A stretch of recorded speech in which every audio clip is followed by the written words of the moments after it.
Sir, டெல்லியில மாணவர்களோட போராட்டம் வந்து தொடர்ந்து நடைபெற்றுட்டே இருக்கு. அதில் நிறைய பேர் வந்து அந்த போலீஸோட லத்தி சார்ஜ்னால காயப்பட்டிருக்காங்க. இப்போ நேத்து வந்து உங்க தலைவர் வந்து அந்த இடத்துக்கே போயிருந்தாரு.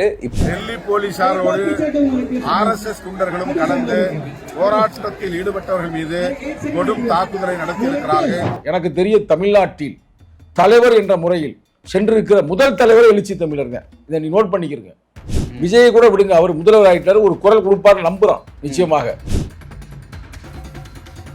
இப்போ நிறைய பேர் ஆரம்பிக்கிறேன், கட்சி நான் ஆரம்பிக்கிறேன், தனுஷ் ஒரு பக்கத்து கொடியை போட்டுக்கிட்டு அவர் திருறாரு. அந்த பக்கத்து பார்த்தோம்னா சூர்யா, இப்படி பல பேர் திருறாங்க. அவங்களாம் போகலாமே. அதில் வந்து அடிக்கிறதுல கம்பியை வச்சு அடிக்கிறாங்க. அடிச்சா ரத்தம் அப்படியே இது பண்ற மாதிரி. ஒரு தினம் போறேன், காலை உள்ள விட்டு விழுத்தாட்டுறாங்க, பாத்தீங்களா? ஆமா.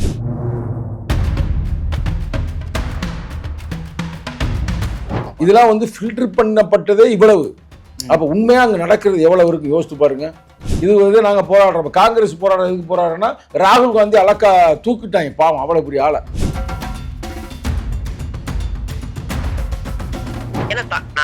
தமிழ்நாட்டுக்கு தான் அந்த பெருமை இருக்குதுங்க. ஏன்னா இந்த நீட் தேர்வுடைய ஆபத்தை முதல்ல உணர்ந்த மாநிலம் தமிழ்நாடு. தமிழ்நாட்டிலிருந்து குறிப்பா முதலமைச்சருடைய ஒரு குரல் வந்தா அந்த குரல் இந்த போராட்டத்துக்கு வலு சேர்க்கக்கூடிய வகையில, இன்னும் சொல்ல போனா இந்த நீட் தேர்வினுடைய ஆபத்தை நாடு முழுக்க கொண்டு போய் சேர்த்துவதற்கு ஒரு முக்கியமான வலுவான குரலாக இருக்கும். குறிப்பா வந்து ஒரு சினிமா நடிகர், வில்லனாக நடிக்கிற ஒரு நடிகர் பிரகாஷ் ராஜ் எல்லாம் வந்திருந்தாரு அங்க. அதெல்லாம்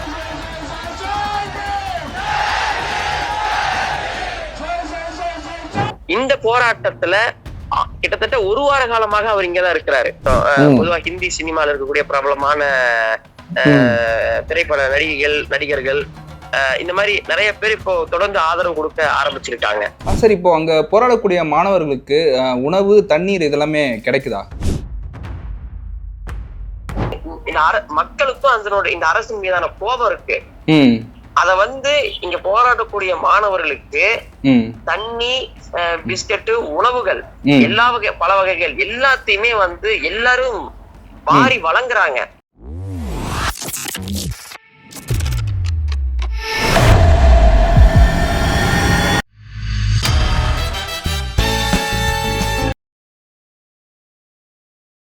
நேயர்களுக்கு வணக்கம். இன்னைக்கு நம்ம கூட இன்டர்வியூல திரு சங்கத்தமிழன் இருக்காரு. சார் வணக்கம். சார் வணக்கம். சார், டெல்லியில மாணவர்களோட போராட்டம் வந்து தொடர்ந்து நடைபெற்றுட்டே இருக்கு. அதில் நிறைய பேர் வந்து அந்த போலீஸோட லத்தி சார்ஜ்னால காயப்பட்டிருக்காங்க. இப்போ நேத்து வந்து உங்க தலைவர் வந்து அந்த இடத்துக்கே போயிருந்தாரு. இப்போ உங்க தலைவர் என்ன சொல்றாரு சார்? நீங்க எந்த அளவுக்கு அந்த போராட்டத்துக்கு வந்து சப்போர்ட் பண்றீங்க? சார், இந்த மாணவர்களுடைய அந்த எழுச்சி, இந்த போராட்டம் என்பது இந்தியாவையே வந்து தலைகீழாக புரட்டி போட்டு இருக்கிறது. உலகத்தில் இருக்கிற அனைத்து அரசியல்வாதிகளும் அனைத்து மக்களுமே இங்கே தான் பார்க்குறாங்க. என்னடா, இந்தியா வந்து ஒரு பெரிய ஜனநாயக நாடு, ஜனநாயக நாட்டத்தில் இப்படி ஒரு விஷயமா அப்படின்ற மாதிரி எல்லாம் பார்வையிடுகிறார்கள். இப்போ வந்து இந்த விஷயத்தை வந்து இப்போ நான் சொல்லலாம், நிறையா கருத்துக்கள் வந்து நம்ம நேற்று கூட நம்ம பேசணும். அதை விட வந்து அங்கே அந்த களத்தில் இருக்கிறாப்புல ஒரு தோழர், தினேஷ் என்கின்ற ஒரு தோழர் இருக்கிறாப்புல. அவர் என்னன்னா AIYF அப்படின்ற ஒரு அமைப்பு இருக்குல்ல, கம்யூனிஸ்ட் கட்சியோட அமைப்பு, அதோடைய செயலாளர். அவர் என்ன சொல்றாருன்றதை இப்போ நம்ம நேரடியாக பார்ப்போம். அவற்றிருந்து நம்ம கேட்டுக்கொண்டு நம்ம மற்ற வேலைகளில் நம்ம கொஸ்டின்களை நம்ம தயார்படுத்துவோம். ஓகே சார், ஒரு நிமிடம் பொறுங்க. நான் அவருக்கு ஃபோன் பண்ணுறேன். ஃபோன் பண்ணி முடிச்ச அப்புறம் அவர் என்ன சொல்லுகிறார் என்பதை நம்ம பார்ப்போம்.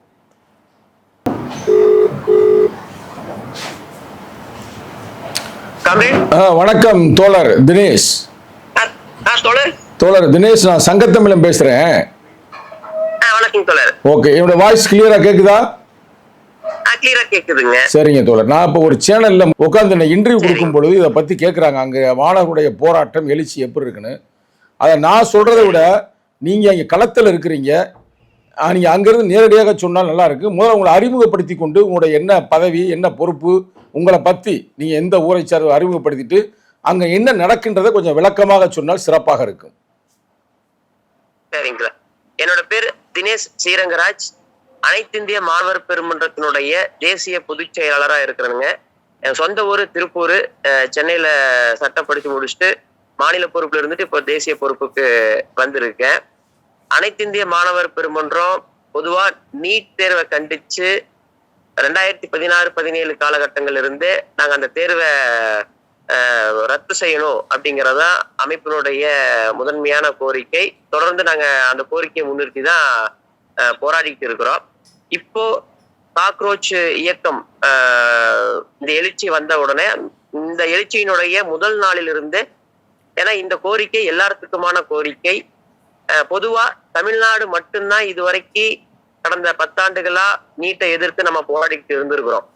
ஏன்னா அந்த தேர்வினுடைய தன்மை, அது எவ்வளவு அநீதிகளை கொண்ட தேர்வு, குறிப்பா பாகுபாடுகள் நிறைந்த தேர்வு அப்படிங்கிறது நம்ம உள்ளபடியே தமிழ்நாடு ரொம்ப உணர்ந்து நம்ம முன்கூட்டியே இந்த தேர்வு பிற்காலத்துல ஒரு பெரிய அநீதி இழைக்கக்கூடிய ஒரு தேர்வா தான் இருக்கும் அப்படிங்கிறத, இதனுடைய ஆபத்தை முன்னறிந்து நம்ம போராட்ட களத்துக்கு வந்த மாநிலம் தமிழ்நாடு. பொதுவா நான் தமிழ்நாட்டில இருந்து வந்தங்காட்டி கூடுதல் நீட்டை பத்தியான புரிதலோட இப்ப அகில இந்திய பொறுப்புக்கு வந்தங்காட்டி அந்த தேர்வினுடைய பாதிப்புகளை எங்க அமைப்பின் சார்புல நாடு முழுக்க அந்த பிரச்சாரத்தினுடைய வடிவத்துல நம்ம கொண்டு போயிட்டு இருந்தோம்.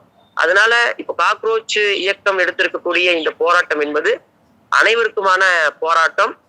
அதனால இந்த இப்ப ஜூன் 6ஆம் தேதி அபிஜித் தீப்கே ஜந்தர் மந்தர்ல அமெரிக்காவிலிருந்து போராட்டத்தை தொடங்கினாரு. அன்றைய தினத்திலிருந்தே அனைத்து இந்திய மாணவர் பெருமன்றம் இந்த போராட்ட களத்துல தொடர்ந்து பயணிக்கிறோம். அதே போல ஜூன் 20ஆம் தேதியிலிருந்து சிட்டின் தர்ணா, அதாவது தொடர் காத்திருப்பு போராட்டம் அப்படிங்கிற அடிப்படையில அபிஜித் தீப்கே அறிவிச்சு தொடங்கியதிலிருந்தும் முதல் நாளிலிருந்தே நாங்க அந்த களத்துல இருக்கோம். குறிப்பா நாங்க ஏஐஎஸ்எஃப் சார்புல ஒரு மாணவர்களுக்கான இலவச நூலகம் ஒண்ணு நாங்க அமைச்சிருந்தோம். பொதுவா ஏன்னா இது தொடர் போராட்டம் அப்படிங்கிறதுக்காக பல்வேறு மாணவர்கள் வந்தாங்க. 24 மணி நேரமும் ஜந்தர் மந்தர்லயே தங்கி போராடக்கூடிய ஒரு தன்மை தான் இந்த போராட்டத்தில் இருக்கு. அதனால வரக்கூடிய மாணவர்களுக்கு அவங்க விருப்பப்படக்கூடிய நூல்களை கொடுத்து இலவசமா படிச்சுட்டு அதே சமயம் போராட்டத்தையும் தொடர்ந்து முன்னெடுக்கிறதுக்கு வழிவகை செய்யக்கூடிய வகையில நாங்க அந்த இலவச மாணவர்களுக்கான நூலகத்தையும் ஜந்தர் மந்தர்ல அமைச்சிருந்தோம். பொதுவா இந்த அரசு, ஒன்றிய அரசு யாரும் படிக்க கூடாது, கல்விங்கிறது சமமா இருக்கக்கூடாது அப்படிங்கறதுதான் பொதுவா ஒன்றிய அரசை ஆளக்கூடிய பிஜேபி, அதனை இயக்கக்கூடிய ஆர்எஸ்எஸ் தத்துவம் அனைவரும் அறிந்ததுதான். அவங்களுக்கு சமத்துவத்தின் மீது நம்பிக்கை கிடையாது, கல்வி பரவலாக்கப்படணும் அப்படிங்கிறதுலயும் அவங்களுக்கு நம்பிக்கை கிடையாது. ஏன்னா இந்த சமூகம் பாகுபாடு நிறைந்த சமூகமா, ஜாதிய கட்டுமானத்தை பாதுகாக்க வேண்டிய ஒரு கொள்கை தான் அவங்க கடைபிடிக்கிறாங்க. அப்ப ஜாதிய பாதுகாக்கணும்னா கல்வி பரவலாக்க விரும்ப மாட்டாங்க. அதனாலதான் தேசிய கல்வி கொள்கைய கொண்டு வராங்க. மாணவர்களை முடிஞ்ச அளவுக்கு, ஏன்னா கடந்த இதுவரைக்கும் நாடு விடுதலை பெற்றதுக்கு பின்னாடி பல்வேறு தலைவர்கள், அண்ணல் அம்பேத்கர், தந்தை பெரியார், சிங்காரவேலர், ஜீவா, எண்ணற்ற தலைவர்கள் விடுதலைக்காக போராட்டம் நடத்தும் பொழுது கூடவே கல்விக்காகவும் போராடிய நாடு இந்தியா. அதனாலதான் இன்னைக்கு எல்லா கிராமங்கள்லயும் அரசு பள்ளிகள் இருக்கு. அது குறிப்பா தமிழ்நாடு இந்தியாவுக்கு முன்மாதிரியா. நீங்க அரசு கல்லூரிகள்னு பாத்தீங்கன்னா எல்லா மாவட்டங்களை கடந்து ஒன்றியங்கள்ல கூட நம்ம தமிழ்நாட்டுல பார்க்க முடியும். குறிப்பா மருத்துவக் கல்லூரி இன்னைக்கு மாவட்டத்துக்கு ஒரு அரசு மருத்துவக் கல்லூரி கொண்டிருக்கக்கூடிய மாநிலம் தமிழ்நாடு. எனவே இத்தனை ஆண்டுகள் போராடிதான் இவ்வளவு முன்னேற்றத்தை நம்ம அடைஞ்சிருக்கிறோம். ஆனா இன்னைக்கு பிஜேபி வந்ததுக்கு பின்னாடி இந்த கல்வியை மீண்டும் பரவலாக்குவதற்கு பதிலாக அதை எப்படியாவது ஃபில்டர் பண்ணி மாணவர்களை வெளித்தள்ளணும் அப்படிங்கிறதுக்காக தான் தேசிய கல்விக் கொள்கையை கொண்டு வந்தாங்க. அதை ஒட்டிதான் இன்னைக்கு நீட் தேர்வுங்கிறத கட்டாயப்படுத்தி இருக்கிறாங்க. அதை எதிர்த்து நம்ம போராடிட்டு இருக்கோம். சிறப்பு தினேஷ் அவர்களே, தினேஷ் அவர்களுக்கு முதல்ல என்னுடைய வாழ்த்துக்களை தெரிவித்துக் கொள்கிறேன். ஏனென்றால் தமிழ்நாட்டில் பிறந்து தமிழகத்தில் மாணவர்களுக்காக கம்யூனிஸ்ட் இயக்கத்தை உள்வாங்கி களமாடிய நீங்கள் இன்னைக்கு தேசிய அளவில் போயிருக்கிறீங்க. இப்போ தேசிய லெவலில் போனனால நீட்டை பற்றி எங்களுக்கு ஏற்கனவே நன்றாக தெரியும், அதற்கான பிரச்சனைகள் நன்றாக தெரியும் என்பதை நீங்கள் உணர்ந்ததால் அங்கே நீங்கள் தேசிய லெவலில் கொண்டு போயிருக்கிறீங்கன்றது உங்களுடைய பேச்சிலிருந்து எங்களுக்கு தெரிய வருகிறது. அதில் சிறப்பாக நாங்கள் அங்கே ஒரு நூலகத்தையே திறந்தோம் என்று சொன்னீர்கள், அதுவும் ரொம்ப சிறப்பு. இப்போ என்னுடைய கொஸ்டினுக்கு நேரடியாக வருகிறேன். இப்போ அதை உங்கள்கிட்ட கேட்டதே சரியாக இருக்கும். இப்போ இந்த போராட்டத்துக்கு பல நெருக்கடிகளை உங்களுக்கு கொடுத்தாங்க இந்த ஆளும் இந்த பிஜேபி அரசாங்கம். அதுல வந்து சில பேர் அடித்தவர்கள் எல்லாம் யூனிஃபார்ம் போட்டு RSS கும்பல் உள்ள பூந்துட்டாங்க அப்படின்ற மாதிரி எல்லாம் சொல்றாங்களே, அது உண்மையா? அது உண்மைதானுங்க. ஏன்னா இப்போ நேற்றிலிருந்து இருந்து அந்த செய்திகள் வெளிவர தொடங்கி இருக்குது. ஏன்னா இவ்வளவு பெரிய மக்கள் திரள், குறிப்பா மாணவர் இளைஞர்கள் இந்த எண்ணிக்கையில திரளுவாங்கன்னு அரசு எதிர்பார்க்கல. ஒரே ஒரு செய்தி மட்டும் 20ஆம் தேதி நாடு முழுக்க சென்றடைஞ்சிருக்கு. அந்த செய்தி ரொம்ப எளிமையானது. ஒட்டுமொத்த மாணவர்களும் இளைஞர்களும் இந்த அரசுக்கு எதிராக கொந்தளிப்புல இருக்கிறாங்க. இதுதான் 20ஆம் தேதி நம்ம கண்கூடாக பார்த்தது. அதனால இந்த அரசு எதிர்பார்க்கல. அவங்க என்ன நினைச்சாங்க, பொதுவா இந்த காக்ரோச் இயக்கம் எங்கிருந்து தொடங்கியது? சமூக வலைதளத்திலிருந்து தொடங்கியது.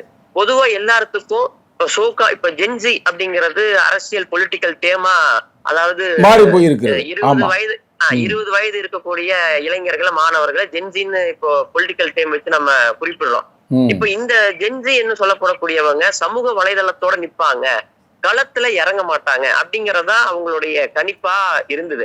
ஏன்னா அபிஜித் தீப்கே மிகச்சரியாக இந்த உச்ச நீதிமன்றத்தினுடைய தலைமை நீதிபதி வேலையில்லாத திண்டாட்டத்துல பரிதவிக்கக்கூடிய இளைஞர்களை பார்த்து ரொம்ப அவருடைய மாண்புக்கே இழுக்கா ஒரு கரப்பான் பூச்சிகள் அப்படிங்கிற அளவுக்கு ரொம்ப கொச்சைப்படுத்திய போது அந்த வார்த்தை மிகச்சரியா அவரு பயன்படுத்தி ஒரு இன்ஸ்டால ஒரு பக்கத்தை உருவாக்குறாரு. அந்த பக்கத்தை உருவாக்கி சில மணி நேரங்கள்லயே பிஜேபியினுடைய அபிஷியல் அக்கௌண்ட்டையே தாண்டி அதிகமான ஃபாலோவர்ஸ அந்த இன்ஸ்டா அக்கௌண்ட் சென்றடையுது. அப்படிங்கும் போது இது வெறும் சமூக வலைதளத்தோட நின்றுடுவாங்க, வீதிக்கு வர மாட்டாங்க அப்படிங்கறதா இந்த அரசனுடைய கணிப்பா இருந்தது. அதனாலதான் 20ஆம் தேதி லட்சக்கணக்கான மாணவர்கள் இளைஞர்கள் திரளுவாங்கிறது இந்த அரசு எதிர்பார்க்கல. அப்ப ஒட்டுமொத்த காவல்துறை 6000 பேருன்னு கணக்கு சொல்றாங்க டெல்லியில. அப்ப டெல்லி பொதுவா அந்த பரப்பளவு தெரியுங்க நமக்கு. அப்போ இங்க மக்கள் ஜனத்திரள்ங்கிறது அதிகம் பொதுவா டெல்லி. அப்படிங்கும்போது இந்த 1 லட்சம் மாணவர்கள்னா நம்ம கற்பனை பண்ணி பாருங்க, அந்த டெல்லியினுடைய பரப்பளவுக்கு ஜந்தர் மந்தர் மட்டும் கிடையாது, சுற்று வட்டார பகுதி முழுக்க மாணவர் இளைஞர்கள் மட்டும்தான். அன்னைக்கு போக்குவரத்துகள் தடை செய்யப்பட்டிருந்தது, எந்த சாலைகள்லயும் எந்த வாகனங்களும் இல்ல, முழுக்க மாணவர்கள் இளைஞர்கள் நடந்துதான் போய் அந்த ஜந்தர் மந்தருக்கு போகணும். அப்படிப்பட்ட கட்டுப்பாடுகள் அரசு கொண்டு வந்தது. அப்போ RSS பிஜேபி நிச்சயமா அவங்க காவல்துறையினுடைய அந்த சீருடையில, ஏன்னா சில பேர்த்தினுடைய உடைகள்ல அவங்களுடைய பேரே கிடையாது. அந்த பேரு எப்பொழுதுமே காவல்துறை அந்த பட்டையை அணிஞ்சிருப்பாங்க. CRPF இந்த மாதிரி அவசர கால போலீஸ் அதிரடிப்படை அந்த மாதிரி. ஒருத்தருடைய அவருடைய மார்பு பகுதியில் அந்த பேரை பொருந்திய அட்டை கிடையாது. அதே போல சில இப்ப சமூக வலைதளங்கள்ல அந்த காட்சிகள் வெளிவருது. அவங்க அந்த தடியில அந்த ஆணி மாதிரி வச்சிருக்கிறாங்க. அதாவது முடிஞ்ச அளவுக்கு போராட்டக்காரர்களை காயப்படுத்தணும். ஒரு தடவை அடிச்சா இந்த பயத்தை கொண்டு மீண்டும் அவர்கள் போராட்ட களத்துக்கு வரக்கூடாது அப்படிங்கிறதுக்காக பல்வேறு நெருக்கடிகளை ஏற்படுத்தினாங்க. அது இப்ப மட்டும் கிடையாதுங்க. நான் சொன்ன இந்த 1.5 மாதங்கள்ல பல்வேறு நெருக்கடிகள். ஏன்னா இப்ப உங்களுடைய டெல்லியினுடைய தட்பவெட்ப நிலை தெரியும். பொதுவா டெல்லி எல்லா காலகட்ட தட்பவெட்பமும் ரொம்ப எக்ஸ்ட்ரீமா இருக்கும். எல்லா கிளைமேட்டுமே, வெயில்னா வெயில் கடுமையா இருக்கும், மழைனா மழை கடுமையா இருக்கும், குளிர்னா குளிர் கடுமையா இருக்கும். இப்ப ரொம்ப புழுக்கமா இருக்கும், மழையும் சேர்ந்து பெய்யுது. அப்போ மழைக்கே ஒரு பந்தல் அமைக்கிறதுக்கு இந்த அரசு எங்களை அனுமதிக்க கிடையாது. கடுமையான சண்டை போட்டோம். நாங்க சொன்ன நூலகம் அமைச்சிருந்தோம். அந்த நூலகத்துல எங்களுடைய நூல்கள் எல்லாமே மழையில நனையக்கூடிய ஆபத்து இருந்து நாங்க சண்டை போட்டு பல்வேறு தடவை நாங்க காவல்துறையிட்ட ஒரு மோதல் செய்ய வேண்டிய நிலைக்கு நாங்க தள்ளப்பட்டோம். அதே போல காக்ரோச் ஜனதா கட்சி அவங்க மேடை அமைக்கிறதுக்கு, ஒளிபெருக்கி அமைக்கிறதுக்கு எல்லாத்துக்குமே கடுமையான நெருக்கடிகளை இந்த அரசு ஏற்படுத்திக்கிட்டே இருந்தது. அதனால முந்தானேத்து RSS உள்ளிட்ட அனைவரையுமே இந்த அரசு காவல்துறையினுடைய சீருடையில உள்ள நுழைச்சு போராட்டக்காரர்கள் மீது கடுமையான தாக்குதல் நடத்தினாங்க. ஆனா மீண்டும் கிட்டத்தட்ட ஒரு மணி நேரத்துல அந்த போராட்டக்காரர்களை கலைச்சுட்டாங்க. ஆனா கலைந்து சென்ற போராட்டக்காரர்கள் மீண்டும் ஒரு 3 மணி நேர இடைவெளியில மாலையிலிருந்தே மீண்டும் அதே ஜந்தர் மந்தர்ல கூட ஆரம்பிச்சுட்டாங்க. நேத்தும் பல்லாயிரக்கணக்கான மாணவர்கள், இன்னைக்கும் பல்லாயிரக்கணக்கான மாணவர்கள், நேற்று இரவு இன்று அதிகாலையில எல்லாம் தொடர்ந்து மழை, இப்பவும் மழை பெஞ்சுட்டு தான் இருக்கு, துளிச்சுட்டு தான் இருக்குங்க. ஆனாலும் அங்க இந்த போராட்டத்தில் ஈடுபடக்கூடிய மாணவர் இளைஞர்கள் தொடர்ந்து வந்துகிட்டே தான் இருக்கிறாங்க. சரி, இப்போ உங்களுடைய அடுத்த நகர்வு என்ன? இப்போ இளைஞர்கள் தொடர்ந்து உங்களை நோக்கி வந்து கொண்டிருக்கிறார்கள், நீங்க அவங்கள வந்து போராட்ட களத்துக்கு கொண்டு வந்திருக்கிறீங்க. இதுக்கு அடுத்தபடியாக என்ன திட்டம் நீங்கள் வைத்திருக்கிறீர்கள்? இப்ப நீங்க சோனம் வாங்சு அவரை வந்து தொடர்ந்து 20 நாள் உண்ணாவிரதம் இருந்தாரு. அன்னை அந்த அவரை வந்து காவல்துறை வந்து வலுக்கட்டாயமா அந்த இடத்துல இருந்து தூக்கிட்டு போனாங்க. கிட்டத்தட்ட கடத்தி கூட்டிட்டு போற மாதிரி தான் ஜந்தர் மந்தர் ஏரியால இருந்து வலுக்கட்டாயமா அவரை தூக்கிட்டு போனாங்க. அதன் பின்னாடிதான் மாணவர்கள் இளைஞர்கள் மத்தியில ஒரு கொந்தளிப்பு வந்து தொடர்ந்து ஞாயிற்றுக்கிழமை காலையிலிருந்தே வர ஆரம்பிச்சுட்டாங்க இந்த போராட்டத்துக்கு. அப்புறம் இப்ப நீங்க தடியடி நடத்தினதுக்கு பின்னாடி இந்தியா முழுவதுமே இன்னைக்கு எல்லா நகரங்களிலும் மாணவர்கள் வீதிக்கு வந்து போராடிட்டு இருக்கிறாங்க. அதே போல இன்னைக்கு நம்ம சென்னையில பால நிலத்திலையும் தொடர்ந்து காத்திருப்பு போராட்டத்தை அங்க தமிழ்நாட்டுல தோழர்கள் நடத்திட்டு இருக்கிறாங்க. அப்ப என்னன்னா ஒரே ஒரு கோரிக்கை தான், இந்தியா முழுவதும் ஒரே கோரிக்கை, ஒன்றிய அமைச்சர் பதவி விலகணும் தர்மேந்திர பிரதான். நேற்றைய தினம் என்டிஏ கூட்டத்துல பிரதமர் பேசுறாரு, இனிமேல் இது போல ஒரு தவறு நடக்காம நாங்க பாத்துக்கிறோம் அப்படிங்கிறார். அப்ப என்ன அர்த்தம்? தர்மேந்திர பிரதானம் நாங்க மாத்த மாட்டோம் அப்படிங்கிறார். அப்போ ஜனநாயகத்துல லட்சக்கணக்கான இளைஞர் மாணவர்கள் தலைநகரத்துல திரண்டு ஒரு எதிர்ப்பு குரல்ல தெரிவிக்கிறோம். அப்போ கிட்டத்தட்ட இந்த இயக்கம் என்பது 1.5 மாத காலமா நடந்துட்டு இருக்கு. இந்த அரசு ஒரு நாள் கூட போராட்டக்காரர்களை அழைச்சு உங்களுடைய கோரிக்கை என்ன, சரி நாங்க பரிசீலிக்கிறோம் அப்படிங்கிற அளவு இந்த ஜனநாயக பண்பே கிடையாது. அதுதான் பிஜேபி. பிஜேபிங்கிறது ஏன் நம்ம பாசிஸ்ட் கட்சி 2 பேரை அழைத்து வந்து ஒரு அமைச்சர் பேசியதாக செய்தி வந்தது, சௌராக் உட்பட 2 பேரை. இல்ல அது திங்கட்கிழமை நாடாளுமன்ற பேரணி அறிவிச்சதுக்கு முன்னாடி லட்சக்கணக்கான இளைஞர்கள் திரண்டதுக்கு பின்னாடிதான் கூப்பிட்டு பேசினாங்க. ஜேபி நட்டா கூப்பிட்டு பேசினாரு. அதுவே சரி கிடையாது. சரி, திங்கட்கிழமை பேசினாரு. ஆனா நேத்து என்ன பேசியிருக்கிறாரு பிரதமர்? அதேதான் சொல்லியிருக்கிறார். அதாவது அடுத்த ஆண்டு இது போல தேர்வுகள்ல வந்து வினாத்தாள் கசிவோ இது போல எந்த குளறுபடிகளும் நடக்காம நாங்க பாத்துக்கிறோம் அப்படின்னு சொல்லியிருக்கிறாரு. அப்ப என்ன அர்த்தம்? நாங்க தர்மேந்திர பிரதான பதவி விலக்க மாட்டோம் அப்படின்னு சொல்ற. அப்போ நீங்க இது வந்து ஒரு ஆணவத்தினுடைய வெளிப்பாடு. நீங்க போராட்டங்கிறது 10 பேரோ 15 பேரோ கிடையாது, லட்சக்கணக்கான இளைஞர்கள் டெல்லியில திரண்டு இருக்கிறாங்க. இந்தியா முழுவதும் எல்லா தலைநகரங்கள் நகரங்கள்லயும் போராட்டங்கள் இப்ப விரிவடைந்து நடந்துகிட்டு இருக்கு. அப்ப ஜனநாயகத்துக்கான மதிப்பெண் இருக்கு. இந்தியா வந்து உலகத்திலேயே ஒரு சக்தி வாய்ந்த ஒரு ஜனநாயக நாடுன்னு நம்ம உலக மேடைகள்ல நம்ம மாறுதட்டி பேசுறோம். ஆனா இன்னைக்கு என்ன நடந்துட்டு இருக்கு? இந்தியாவுல ஜனநாயகத்துக்கான அந்த பண்பு கூறே இன்னைக்கு அளிக்கப்பட்டிருக்கு. ஏன்னா நாடாளுமன்றத்தின் தன்மையின் மீது இவங்க நம்பிக்கை இழந்துட்டு இருக்கிறாங்க. ஏன்னா நாடாளுமன்றத்தில் இயற்றக்கூடிய சட்டங்கள் அனைத்துமே எதிர்கட்சிகளுக்கு விவாதிப்பதற்கான உரிய நேரத்தையோ வாய்ப்பையோ வழங்காம தான் அவசர கதியில நடத்துறாங்க. அதே போல நாடாளுமன்றத்துல தங்களுடைய அதிகப்படியான பெரும்பான்மையை உருவாக்குவதற்கு இவங்க என்னென்ன சித்தி விளையாட்டுகள் எல்லாம் விளையாடிட்டு இருக்கிறாங்க நம்ம தினசரி நம்ம பாத்துக்கிட்டு இருக்கிறோம். அப்போ இந்த பிஜேபி இந்த கட்சி வந்து ஜனநாயகத்தின் மீது நம்பிக்கையற்ற கட்சி. அதனால இந்த ஆணவ போக்கோடு இருக்கிறாங்க. நிச்சயமாக எங்களுடைய கோரிக்கையில வெற்றி பெறும் வரைக்கும் இந்த போராட்டம் ஓயாது. நாளுக்கு நாள் நாடு முழுக்க இந்த போராட்டம் பரவிக்கிட்டே இருக்கு, தீவிரமடையும். அப்ப நீங்க வந்து ஒரு முடிவுக்கு வராம நீங்க போராட்டத்துல இருந்து பின்வாங்கறதா இல்ல, சரிங்களா?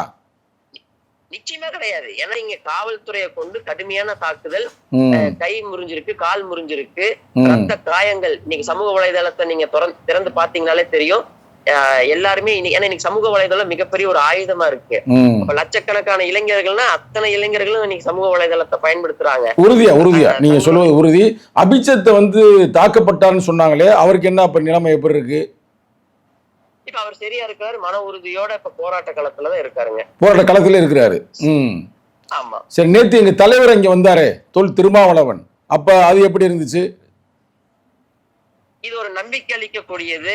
ஏன்னா எல்லா அரசியல் கட்சியினுடைய தலைவர்கள் நேரடியா வந்து பாதிக்கப்பட்ட மாணவர்களை, போராடக்கூடிய மாணவர்களை சந்திச்சு அவர்களுக்கான நம்பிக்கை, தங்களுடைய சாலிடாரிட்டியை தெரிவிப்பது என்பது ஒரு நம்பிக்கை அளிக்கக்கூடியது. குறிப்பா தமிழ்நாட்டுல தோழர் திருமாவளவன் தொடர்ந்து நீட் தேர்வுக்கு எதிராக போராடக்கூடிய ஒரு தலைவர். அப்ப தமிழ்நாட்டில இருந்து இந்த மாதிரி தலைவர்கள் வரும்பொழுது நம்மளுடைய கோரிக்கைகளும் இன்னும் டெல்லியில போராடக்கூடிய மாணவர்களுக்கு மட்டுமில்லாம நாடு முழுக்க ஏன் தமிழ்நாடு நீட்டை எதிர்த்தது அப்படிங்கறது தெரியப்படுத்துறதுக்கு ஒரு நல்ல ஒரு வழியாக இருக்கு. ஆமா ஆமா. வேற என்னென்ன யாரெல்லாம் வந்தாங்க தலைவர்கள்? எழுச்சி தமிழர் திருமாவளவன், அப்புறம் நான் கம்யூனிஸ்ட் கட்சியுடைய எம்பியை நான் பார்த்தேன், வெங்கடேஷ் அவர்கள் வந்திருந்தார், அவருடைய என்னுடைய எம்பி தான். வேற யாராவது வந்திருந்தால் களத்திற்கு? இந்திய கம்யூனிஸ்ட் கட்சியினுடைய தோழர் துப்பராயன், தோழர் சந்தோஷ்குமார், அது போல அநேகமா எல்லா கட்சிகளுமே இப்ப வர ஆரம்பிச்சுட்டாங்க. எல்லா கட்சியும் வர ஆரம்பிச்சிட்டாங்க. திமுகவில் இருந்து யாரும் வந்தார்களா? ராசா முன்னாடியே வந்துட்டு போயிட்டாங்க. ராஜா ஆரம்பத்தில் வந்தாரு. நான் சொல்றது இந்த பெரிய கலவரத்திற்கெல்லாம் பிறகு, மாணவர்களின் தாக்குதலுக்கு பிறகு வந்தார்களா? நேற்றைய தினம் நாங்க பாக்கலீங்க. சரியான இங்க இன்டர்நெட் கிடையாது. இப்ப நானே இப்ப உங்ககிட்ட பேசுறதே எங்க அலுவலகத்துக்கு வந்துதான் பேசிட்டு இருக்கேன். அதாவது செய்திகள் உடனே கூட எங்களால பார்க்க முடியல. வேற குறிப்பா ஒரு சினிமா நடிகர், வில்லனாக நடிக்கிற ஒரு நடிகர் பிரகாஷ் ராஜ் எல்லாம் வந்திருந்தாரு அங்க. அதெல்லாம் எப்படி நல்லா சிறப்பா இருந்துச்சா? உண்மையிலேயே அவர் தொடர்ந்து பொதுவா பிஜேபி அரசுக்கு எதிராக, குறிப்பா எழுத்தாளர் கௌரி லங்கேஷ் அவங்க படுகொலைக்கு பின்னாடி அரசியல்ல அவர் நேரடியா ஈடுபட தொடங்கிட்டாரு. அவர் வெளிப்படையாக சொல்லியிருக்கிறாரு. ஏன்னா கல்புர்கி, கோவிந்த் பன்சாரே, கௌரி லங்கேஷ் இவங்க எல்லாருமே படுகொலை செய்யப்பட்ட பொழுது இவங்க எல்லாருமே ஒரு இன்டெலெக்சுவல். ஏன் பிஜேபியை எதிர்க்கிறோம் அப்படிங்கறத தத்துவார்த்த ரீதியா விளக்கக்கூடிய எழுத்தாளர்கள், தலைவர்கள். கோவிந்த் பன்சாரே யாரு சிவாஜி அப்படிங்கிற ஒரு நூல் எழுதியிருக்கிறார். அந்த நூலுக்காக தான் அவர் திட்டமிட்டு படுகொலை செய்யப்பட்டாரு. அவர் கம்யூனிஸ்ட் கட்சியினுடைய தலைவர். அப்போ கௌரி லங்கேஷனுடைய படுகொலைக்கு அப்புறம் தொடர்ந்து அவரு இந்த அரசை எதிர்த்து களமாடுவதை நம்ம தொடர்ந்து பாக்குறோம். இந்த போராட்டத்துல கிட்டத்தட்ட ஒரு வார காலமாக அவர் இங்கதான் இருக்கிறாரு. நீங்க ஞாயிறு திங்கள், சனிக்கிழமை ஞாயிறு திங்கள் அந்த தினங்கள் முழுக்க அவரு தொடர்ந்து அந்த மேடையிலேயே தான் அபிஜித்தோட அந்த மேடையிலேயே தான் அமர்ந்திருந்து அந்த போராட்டத்துல கலந்துகிட்டாரு. சிறப்பு. நீங்க மற்ற நடிகர்கள் யாரும் வர்றாங்களா இங்க? நடிகர்லாம் ஸ்வரா பாஸ்கர் அவங்க வந்திருந்தாங்க. அதே போல ஊடகங்கள்ல இப்போ நிறைய நாங்க செய்திகள்ல பார்த்தோம். பொதுவா ஹிந்தி சினிமால இருக்கக்கூடிய பிரபலமான திரைப்பட நடிகர்கள் இந்த மாதிரி நிறைய பேர் இப்போ தொடர்ந்து ஆதரவு கொடுக்க ஆரம்பிச்சிருக்காங்க. அது ஒரு சிறப்பு. ஏன்னா பொதுவான மக்கள் மட்டுமல்லாமல் விஐபிகளும் உங்களுக்கு ஆதரவு தர்றாங்க. அந்த வகையில தமிழகத்தின் முதல்வராக இருக்கின்ற இன்றைய முதல்வர் விஜய் அவர்கள் கம்யூனிஸ்ட் கட்சியோடைய ஆதரவோடு தான் இன்று ஆட்சியில் இருக்கிறார். விடுதலை சிறுத்தைகளுடைய ஆதரவோடு ஆட்சியில் இருக்கிறார். இப்ப அவரெல்லாம் நீங்க குரல் கொடுக்க வேண்டும் என்று நீங்க விரும்புகிறீர்களா? கண்டிப்பா. ஏன்னா தமிழ்நாட்டுக்கு தான் அந்த பெருமை இருக்குதுங்க. ஏன்னா இந்த நீட் தேர்வுடைய ஆபத்தை முதல்ல உணர்ந்த மாநிலம் தமிழ்நாடு. இன்னைக்கு சமூக நீதி கொள்கையில ஒரு மற்ற மாநிலங்களுக்கு வழிகாட்டக்கூடிய மாநிலம் தமிழ்நாடு நம்ம பெருமையா சொல்றோம். அதனாலதான் இன்னைக்கு தேசிய கல்விக் கொள்கை ஆனாலும் சரி, நீட் தேர்வானாலும் சரி, இது எல்லாத்துக்கும் முதன்மையானது அந்த WTO கேட்ஸ் ஒப்பந்தம் 2015. அப்போ இந்திய ஒன்றிய அரசு அங்க கையெழுத்து போடும் போது கூட முதல்ல அத பத்தி மக்கள்கிட்ட, சாமானிய மக்கள்கிட்ட கூட எடுத்து விளக்கி எல்லாரும் போராட்ட களத்துக்கு வர வச்சது தமிழ்நாடு மட்டும்தான். அதே போல நீட்டுக்கு விலக்கு வேணும் அப்படிங்கறதுல ஒருமித்த குரல், அநேகமாக பிஜேபியை தவிர தமிழ்நாட்டுல அனைத்து கட்சிகளும் ஒருமித்த குரலோட எல்லாம் அந்த தீர்மானங்களை நம்ம நிறைவேற்றி ஆளுநருக்கு அதன் பின்னாடி அவரு கிடப்புல போட்டது உச்ச நீதிமன்றம் மீண்டும் அறிவுறுத்தி அதன் பேர்ல மீண்டும் நம்ம நிறைவேற்றி அந்த வரலாறு நமக்கு உண்டு. எனவே இப்போ மீண்டும் தமிழ்நாட்டிலிருந்து குறிப்பா முதலமைச்சருடைய ஒரு குரல் வந்தா அந்த குரல் இந்த போராட்டத்துக்கு வலு சேர்க்கக்கூடிய வகையில, இன்னும் சொல்ல போனா இந்த நீட் தேர்வினுடைய ஆபத்தை நாடு முழுக்க கொண்டு போய் சேர்த்துவதற்கு ஒரு முக்கியமான வலுவான குரலாக இருக்கும். சிறப்பு தீபக் அவர்களே. அதுல முக்கியமா தமிழக முதல்வரும் நிச்சயமாக இதற்காக மன்னிக்கணும் தினேஷ் அவர்களே, நிச்சயமாக தமிழக முதல்வரும் இதற்காக குரல் கொடுப்பார், வாய்ஸ் கொடுப்பார் என்று நம்புகிறோம். ஒரே ஒரு நிமிடம், நெறியாளர், ஏன்னா நானே நிறைய கேள்விகளை கேட்டேன், நெறியாளர் ஏதோ உங்களிடம் கேட்க விரும்புகிறார், அவரை பேச விரும்புறீங்களா? ஒரு நிமிஷம். ஒரு நிமிடம். வணக்கம் சார். வணக்கங்க சார். இப்போ அங்க போராடக்கூடிய மாணவர்களுக்கு உணவு, தண்ணீர் இதெல்லாமே கிடைக்குதா? அதாவது நீங்க அது ஒரு புதிய அனுபவம், அது ஒரு உற்சாகமான அனுபவம். அது நேரடியா பார்க்கும்போது அந்த அனுபவத்தை நம்ம உணர முடியுங்க. அதாவது இந்த போராட்டம் ஏன் இவ்வளவு பெரிய வெற்றியா, வெற்றிங்கிறது கோரிக்கை நம்ம நிச்சயமா வெற்றி பெற்றுருவோம். இப்ப இந்த போராட்டம் இப்ப இந்த அளவுக்கு லட்சக்கணக்கான மாணவர்கள் இளைஞர்கள் திரண்டிருக்காங்க. அது எதனால இந்த மக்களுக்கும் அதனோட இந்த அரசின் மீதான கோபம் இருக்கு. அத இங்க போராடக்கூடிய மாணவர்களுக்கு தண்ணி, பிஸ்கட்டு, உணவுகள், எல்லா பல வகைகள் எல்லாத்தையுமே எல்லாரும் வாரி வழங்குறாங்க. அங்க இருக்க மக்கள் கொடுத்துட்டு இருக்காங்க. ஆமா, கொடுத்துட்டே இருக்காங்க. அதே போல நீங்க இப்ப உண்ணாவிரதத்துல இருந்தாங்க. இப்போ எங்க அமைப்பை சார்ந்த தொடர்கள் 4 தினம் உண்ணாவிரதம் இருந்தாங்க. எல்லாருமே பொதுவா இங்க புழுக்கன்னு நான் சொன்ன பாத்தீங்களா, இங்க இருக்கக்கூடிய கிளைமேட். அப்போ அவங்க விசிறி விட்டுட்டு இருப்பாங்க. எனக்கு அது ரொம்ப புதிய அனுபவமா இருந்தது. நீங்க விசிறதுன்னா ஒரு ஏதோ ஃபார்மாலிட்டிக்கு சும்மா ஒரு கண்ட்ரோல் 1 நிமிடம் 2 நிமிடங்கள்லாம் கிடையாதுங்க. மணிக்கணக்கா ஒருத்தர் விசிறிக்கிட்டே இருந்தாரு. எனக்கு ரொம்ப ஆச்சரியமா இருந்தது. ஒருத்தர் இல்லைங்க, பல பேரு அந்த அன்பு பாராட்டக்கூடிய இத இந்த போராட்ட காலத்துல கண்கூடாக பார்த்தது ஒரு புதிய அனுபவம். இதுதான் இந்த போராட்டத்தினுடைய வெற்றி. அதாவது இந்த அரசுக்கு எதிரான ஒரு கோபம் என்பது எல்லார்கிட்டையும் இருக்குது அப்படிங்கறத திட்ட தெளிவா நம்மளால பார்க்க முடியும். Okay sir, okay sir. இந்த போராட்டம் கண்டிப்பா வெற்றி பெறணும்னு எங்க சேனல் சார்பா நாங்க வாழ்த்துக்களை தெரிவிச்சுக்கிறோம் சார். ரொம்ப நன்றிங்க தோழர். ஒரு நிமிஷம் கொடு. தோழர் தினேஷ் அவர்களே, தோழர் அதுல குறிப்பா இந்த ஜோனம் வாங்சுங் தொடர்ந்து அவர் உண்ணாவிரதம் இருக்கிறாரு. அவருடைய உடல்நிலை இப்ப எப்படி இருக்கிறது? நிச்சயமா இப்ப வலுக்கட்டாயமா கூட்டிட்டு போய் அந்த குளுக்கோஸ் அந்த மாதிரி போட்டு இது பண்றாங்க. ஆனா இருந்தாலும் அவர் போராட்டத்துல உறுதியா இருக்காரு. ஏன்னா தொடர்ந்து என்னதான் நீங்க இது பண்ணாலுமே சரியான நீங்க உணவுகள் இல்லாத பொழுது பொதுவா எல்லாருமே பிரம்மலா 9 கிலோ இறங்கி போயிடுச்சுன்னு சொன்னாங்க. 9.5 கிலோ குறைஞ்சு போய் விட்டாருன்னு சொன்னாங்க. ஆமாங்க. அப்ப அதனுடைய பாதிப்பு நிச்சயமா உடலுக்கு இருக்குங்க. சரி, அவரை நீங்க எல்லாம் பேசி கொஞ்சம், ஏன்னா உயிர் ரொம்ப முக்கியம் இல்ல, கொஞ்சம் உண்ணாவிரதத்தை நிறுத்திட்டு நீங்க களத்துல போராடலாமே அப்படின்னு சொல்லலாம்ல. ஏன்னா அவர் ஒரு பெரிய ஒரு அறிஞர், அவர் இந்த மக்களுக்கு தேவை இல்லையா?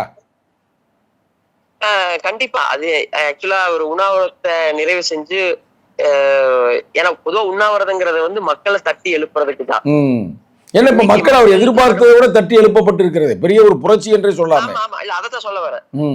அதனாலதான் இப்ப எல்லாருமே வலியுறுத்துறாங்க. ஆனா இருந்தாலும் ஒரு போராட்டத்துல ரொம்ப உறுதியாக இருக்கிறார்.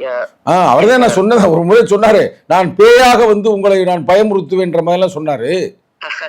அதனால என்னுடைய கருத்து தனிப்பட்ட கருத்தாக கூட எடுக்கலாம், இல்ல தமிழக மக்களுடைய கருத்தாக கூட எடுத்துக்கொள்ளலாம். அந்த போராளியை நீங்க எல்லாம் சந்தித்து கொஞ்சம் அவரை இது பண்ணணும். ஏன்னா அவர் உயிர் நமக்கு தேவை. இன்னும் இந்த களம் நம்ம எதிர்ப்பவர்கள் RSS BJP என்பவர் சாதாரணவர் அல்ல. இந்தியாவிலேயே ஒரு பயங்கரவாத அமைப்புனா இந்த அமைப்பு தான். நம்ம அவர்களை எதிர்த்து போராடும் பொழுது நல்ல தலைவர்கள் நமக்கு தேவைப்படுகிறது. அந்த வகையில் அபிஜித் அவர் ஆரம்பிச்சிருந்தாலும் கூட அந்த ஜோனம் வாங்குச்சுதான் அது அடுத்த நகர்வுக்கு நகர்த்தி சென்று இருக்கிறார். அந்த வகையில் அவரால் நமக்கு தேவை. ரொம்ப சிறப்பு. நீங்கள் எவ்வளோ ஒரு முக்கியமான நேரத்தில் நீங்கள் நம்மோட இந்த கருத்துக்களை பகிர்ந்து கொண்டதில் தினேஷ் அவர்களுக்கு எனது நன்றியை தெரிவித்துக் கொள்கிறேன். ரொம்ப நன்றிங்க. எனக்கு ஒரு வாய்ப்பு கொடுத்ததுக்கு, இங்க இருக்கக்கூடிய ஒரு சூழலை தமிழ்நாட்டு மக்களுக்கு எடுத்து சொல்றதுக்கு மிக்க நன்றி. நான் தொடர்ந்து உங்களோட தொடர்புல வருவோம். நன்றிங்க. நன்றி நன்றி நன்றி, வணக்கம். தோழர், இப்போ நீங்க பாத்தீங்களா, அது போராட்டம் ரொம்ப பெருசா வெடிச்சிருச்சு. இதுல என்னன்னா புதிய செய்தி, சாப்பாடுலாம் மக்களே கொடுக்குறாங்களாம். ஆமா, அதான் அங்கே இருக்கிற ஒரு பெரிய விஷயம். ஏன்னா நீ கேட்ட கேள்வி நல்ல கேள்வி. சாப்பாடுக்கு எங்கே போவாங்க? தூங்குற கூட அங்கங்கே படுத்துக்கிறலாம். பாத்ரூம் கூட அங்கே சைடுகளில் கூட போய்க்கலாம்னு வச்சுக்கங்களேன். நானே போயிருக்கிறேன் அந்த இடத்துக்கு, ஜந்தர் மந்தருக்கு நான் போயிருக்கிறேன். அதனால பெரிய ஏரியா, அங்கங்கே பப்ளிக் டாய்லெட்லாம் இருக்கும். சரிங்க சார். தூங்குற கூட அழகாக நீட்டாக தான் இருக்கும். நல்ல மரங்கள்லாம் நிறையா இருக்கணும். இயற்கையான ஒரு பகுதி தான். பொல்யூஷன் பிரச்சனை இருக்குது. நான் பல மீட்டிங் அங்கே போயிட்டு வச்சுங்களேன். ஆனால் இப்போ சாப்பாட்டுக்கு எங்கே போவாங்க? அதில் பிரச்சனை. பல நாளாக போராடிக்கிட்டு இருக்கிறாங்களே. அப்போ மக்களே சாப்பாடுகளை வழங்குறாங்க. அப்போ இது ஒரு மக்கள் போராட்டமாக மாறிவிட்டது. அதான உண்மை. சரிப்பட்ட போராட்டம் மக்கள் போராட்டம் மாறிவிட்டது. இப்போ பிரகாஷ்ராஜ் அங்கே இருக்கிறாரு. அங்கேயே இருந்து அங்கேயே படுத்து தூங்கிட்டு இருக்கிறாரு. ஆனால் அவர் படங்களில் வில்லனாக தான் நடிச்சார். நம்ம ஊரில் பல ஹீரோக்கள் இருக்கிறாங்க. விஜய் கூட விடுங்க, அவர் முதல்வர் ஆகிட்டாரு, ஒரு குரல் கொடுப்பாரு நம்புகிறோம் நிச்சயமாக. இப்போ நிறைய பேர் ஆரம்பிக்கிறேன், கட்சி நான் ஆரம்பிக்கிறேன், தனுஷுங்கிட்டு ஒரு பக்கத்து கொடியை போட்டுக்கிட்டு அவர் திருறாரு. அந்த பக்கத்து பார்த்தோம்னா சூர்யா, இப்படி பல பேர் திருறாங்க. அவங்களாம் போகலாமே, போய் அவங்களுக்கு ஒரு சப்போர்ட்டாக இருக்கலாம்ல. இப்போ நார்த் இந்தியாவில் இருக்கிற ஒரு தர்மேந்திரா நடிகர், தர்மேந்திராவுடைய பொண்ணு நினைக்கிறேன், அவங்களாம் வந்து களத்தில் குதிச்சுருக்குறாங்க. ஏதோ ஜோனம்னு அவங்க பேரோட என்ன சொன்னாங்க. இங்கே கூட ரஜினிகாந்த் படத்தோட லிங்கா நடிச்சிருந்தாங்களே ஹீரோயின், சோனாக்ஷி சிங்கா, அவங்களாம் பயங்கரமான குரல் கொடுக்குறாங்க. ஓகே. அப்போ இப்படி எல்லாரும் சேர்ந்து குரல் கொடுத்தா, ஏன்னா நீ ஆர்எஸ்எஸ் பிஜேபி சாதாரண அமைப்பு இல்லை, ரொம்ப வலிமையான அமைப்பு. அதை வந்து தனிப்பட்ட முறையில் யாரும் எதுக்கவே முடியாது. அதுதான் அங்கே நேரத்தில் அடித்ததை நம்ம பார்த்தோம். தம்பி சொன்ன அந்த தோழர் சொன்ன கருத்தை நீங்கள் பார்த்தீங்களா? ஆமாம். அதில் வந்து அடிக்கிறதுல கம்பியை வச்சு அடிக்கிறாங்களாம். அடிச்சா ரத்தம் அப்படியே இது பண்ணுற மாதிரி. ஒரு தினம் போகிறேன், காலை உள்ளே விட்டு விழுத்தாட்டுறாங்க பார்த்தீங்களா? இதெல்லாம் வந்து ஃபில்டர் பண்ணப்பட்டதே இவ்வளவு. அப்போ உண்மையாக அங்கே நடக்கிறது எவ்வளவு இருக்குன்னு யோசித்து பாருங்க. ஆமாம். அதனால வந்து ரொம்ப நமக்கு கவலையாக இருக்கிறது. இப்போ அவங்க என்ன கேட்குறாங்க, என்ன கட்சி எழுதி கேட்டாங்களா, இல்லை ஆட்சி எழுதி கேட்டாங்களா, இல்லை எங்களை துணை முதல்வர் ஆக்குறாங்களா கேட்கல, ஒன்றும் கேட்கல. அவங்க கேட்ட வந்து தர்மேந்திர பிரதான் கல்வி அமைச்சர், அவரை வந்து நீங்கள் வந்து மாற்றி வேற இதுக்கு அமைப்புக்கு மாற்றுங்கன்னு சொல்கிறாங்க. அவர் ஒன்றும் கைது செய்ய கூட சொல்லல, நியாயமான கோரிக்கை. ஏன்னா இவர் காலத்தில் 152 முறை கொஸ்டின் அவுட் ஆயிருக்கு. வெறும் நீட்டு கொஸ்டின் மட்டுமல்ல, ஐஏஎஸ் கொஸ்டின் அவுட் ஆயிருக்கு, ஐபிஎஸ் கொஸ்டின் அவுட் ஆயிருக்குது, +2 கொஸ்டின் அவுட் ஆயிருக்குது, இன்ஜினியரிங் கொஸ்டின் அவுட் ஆயிருக்குது, மெடிக்கல் காலேஜுடைய கொஸ்டின் அவுட் ஆயிருக்குது. ராணுவ பயிற்சிக்கெல்லாம் எடுப்பாங்களாம், அங்க ஒரு எக்ஸாம் இருக்கு, அந்த கொஸ்டின் அவுட் ஆயிருக்குது. ஏறக்குறைய 152 முறை கொஸ்டின் அவுட் ஆக்குன்னா நீலாம் என்னடா கல்வி அமைச்சர்னு கேட்கிறாங்க மக்கள். நினைச்சிடாதீங்க, ஸ்ரீலங்காக்குள்ள போய் ஊரையே அடிச்சு அவங்களாம் விரட்டி விட்டு சொத்து சூறையாடினாங்க பாத்தீங்களா? ஆலங்கானம் பேரங்கானம் ஓடியே போயிட்டாரு ராஜபக்சே. அதே மாதிரி அங்கிட்டு வங்காளதேசம் அடிச்சு விரட்டினாங்களா விரட்டலையா? ஜென்ஸ் கிட்ஸ்னு தீய வச்சு கொண்டு விட்டாங்க யாரெல்லாம், நீதியமைச்சர்லாம். அப்படிலாம் இங்கே நடக்காது. அதெல்லாம் அப்படி இங்கே வந்து அவர் இந்த யார் இந்த அபிஜித் வந்து ரொம்ப ஜனநாயக ரீதியாக போறாரு. புரட்சி அம்பேத்கருடைய போட்டாவை வச்சிருக்கிறாரு, நேர்மையாக போய்கிட்டு இருக்காரு. அவர் பூக்கொலை கூட இருக்கிறாரு, போய் போலீஸ் காலையில் விழுந்து பெர்மிஷன் கேட்கிறாரு. அப்போ இது ஜனநாயக ரீதியாக இந்த போராட்டங்கள் இருக்கிறது. அதே மாதிரி இளைஞர்கள் போராட்டம் சாதாரண வச்சிடாதீங்க. எஜிப்தில் நடந்துச்சு, சிரியாவில் நடந்துச்சு, துருக்கியில் நடந்துச்சு, அந்த காலத்தில் பிரான்ஸில் நடந்துச்சு. ஏன் இந்த காலத்தில் நம்ம ஜல்லிக்கட்டுக்கு இங்கே நடந்துச்சு. அப்புறம் நம்ம ஹிந்தி எதிர்ப்பு போராட்டம் நடந்துச்சு. இளைஞர்கள் தானே. அப்ப இளைஞர்களை குறைத்து மதிப்பிட வேண்டாம் மோடி அவர்களே, அமித்ஷா அவர்களே அப்படின்னு சொல்ல வேண்டிய பொறுப்பு நமக்கு இருக்குது. கூப்பிட்டு பேசுங்க, பேசி முடிச்சு என்னன்ற தீர்வை கொடுங்க. இப்போ எங்கள் தலைவர் அங்கே போயிருக்கிறார். எனக்கு தெரிய தமிழ்நாட்டில் தலைவர் என்ற முறையில் சென்றிருக்கிற முதல் தலைவர் எழுச்சி தமிழர் தான். இதை நீ நோட் பண்ணிக்கிறீங்க.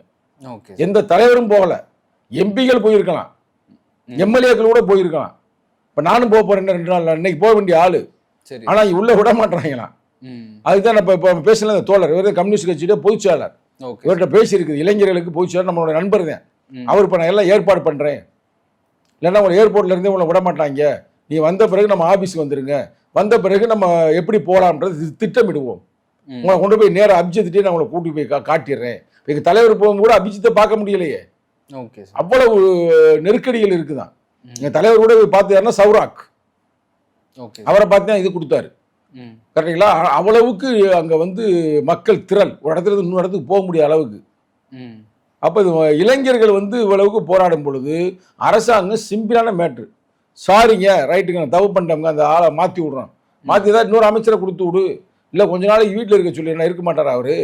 ஏன்னா 152 முறை கொஸ்டின் அவுட் ஆகுனா எவ்வளவு தப்பு. நீட்டுக்கு நம்ம கஷ்டப்பட்டு படிக்கிறான், அவள் கொஸ்டின் அங்கேயே அவுட் ஆகுதுன்னா நாங்கள் நீட்டு வேணாம்னு சொல்லி இங்கெல்லாம் அனிதா உட்பட பல தோழர்கள் இறந்துருக்கிறாங்க, போராடிக்கிட்டு இருக்காங்க. அந்த தோழர் நல்லா அழகாக சொன்னார் பதில். நீட்டுடைய எதிர்ப்பை முழுமையாக உணர்ந்தவர்கள் தமிழர்கள். நார்த் இந்தியாவில் இவ்வளவு போராட்டம் வந்ததில்லை, முதல் முறையாக இந்த போராட்டம் வெடித்திருக்கிறது. அதனால கூட இப்போ தமிழ்நாட்டில் ஒன்றும் பெரிய தாக்கம் இல்லை. கொஞ்சம் கம்யூனிஸ்ட் கட்சி, விடுதலை சிறுத்தைகள் இது வந்து நாங்கள் போராடுறோம். காங்கிரஸ் எதுக்கு போராடுறோன்னா ராகுல் காந்தி அலக்கா தூக்கிட்டாங்க, பாவம் அவ்வளோ பெரிய ஆளை, ஒரு எதிர்கட்சி தலைவரை அலக்கா தூக்கிட்டாங்க ஆளை.